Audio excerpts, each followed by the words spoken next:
Welcome back to Toffee Booze, your source for all things Everton. I'm Ollie Hayes, and today I'm bringing the match preview for Everton versus Leicester, Saturday, 3 o'clock kickoff at Goodison Park. So let's get straight into it. Obviously, I don't really want to be calling it a six-pointer, but we have to call it what it is. It is a six-pointer. It's a massive game down at the bottom end of the table. A huge opportunity for us, in my opinion, to start looking up the table rather than looking over our shoulder.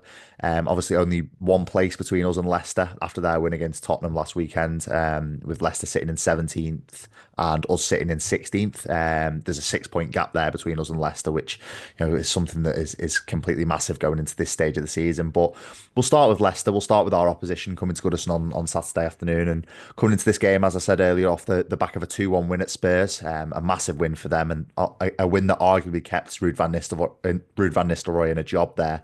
Obviously, before that, it was 8 without a win in the league for Leicester. So, it does feel a little bit like an anomaly, that one. A really poor Spurs side, which we also beat in recent weeks. So, again, can you really take too much from that kind of game? I'm not so sure you can. But yeah, as I said earlier, Leicester they were 8 without a win in the league before that. So it feels to me like this is a big opportunity for us. They are a very poor side.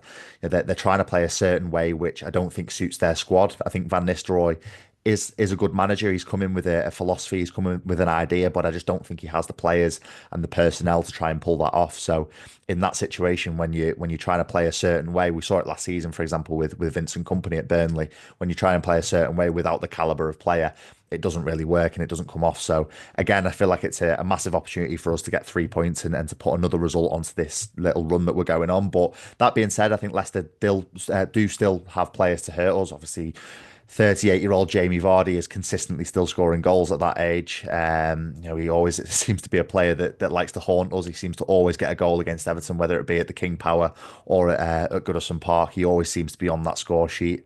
And then also as well, you're looking at players like El Kanous, for example. He scored a great goal, which proved to be the winner for Leicester last weekend at Tottenham Hotspur. So again, there is players that can do us damage. We can't underestimate them. They are still a team in the Premier League. They are, coming with a victory under their belt last weekend. So we have to respect them. We have to give them a little bit of credit and show that they can hurt us in some way. But they're not really the Leicester of old, in terms of, if 3-4 years ago, if Leicester were coming to Goodison Park, we'd be massively worried that with the players likes of Maddison, Harvey Barnes, Jamie Vardy fit and firing, and then also like Yuri Tielemans, for example. They're not that kind of club anymore. They're not that kind of team.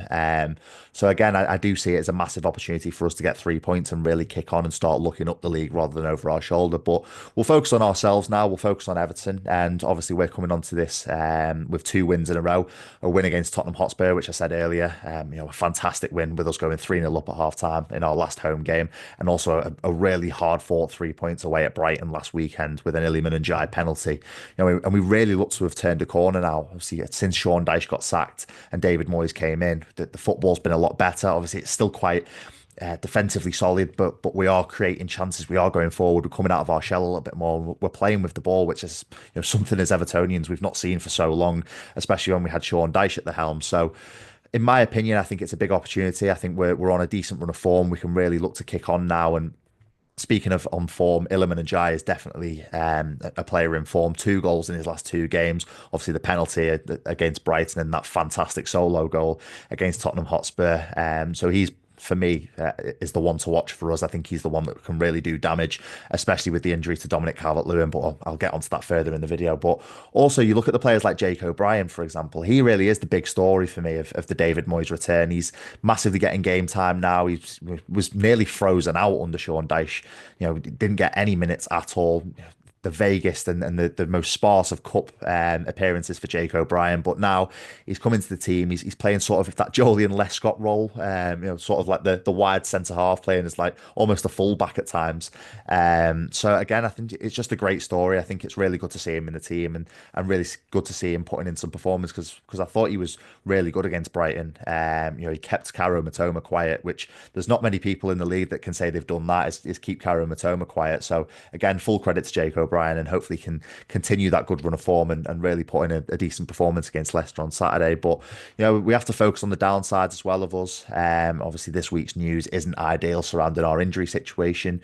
I briefly mentioned it earlier. It's Dominic Calvert-Lewin. He's had a hamstring tear, I think it is, or something of the like. And then Ora Mangala, that was confirmed yesterday that he's ruptured his cruciate ligament in his knee.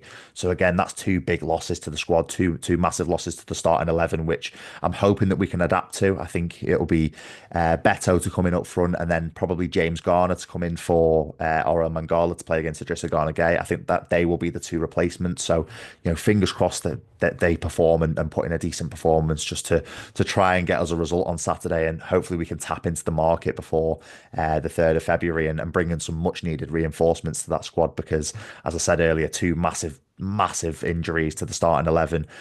Something that we really do need to address before the last few days of these windows. But again, apart from that, there's no fresh injury concerns apart from them two in the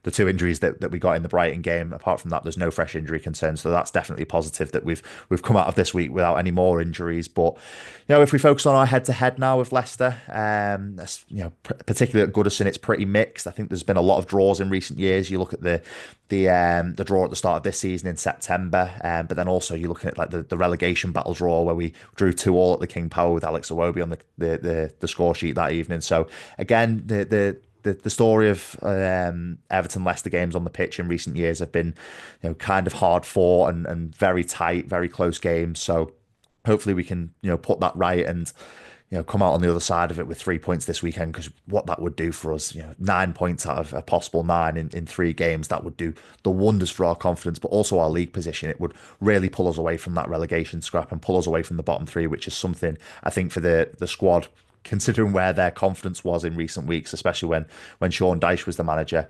If we can pull away from the relegation zone and see that on paper, I think it'll do the world of good for the squad's confidence. But again, I spoke about the Leicester game on in September just briefly there.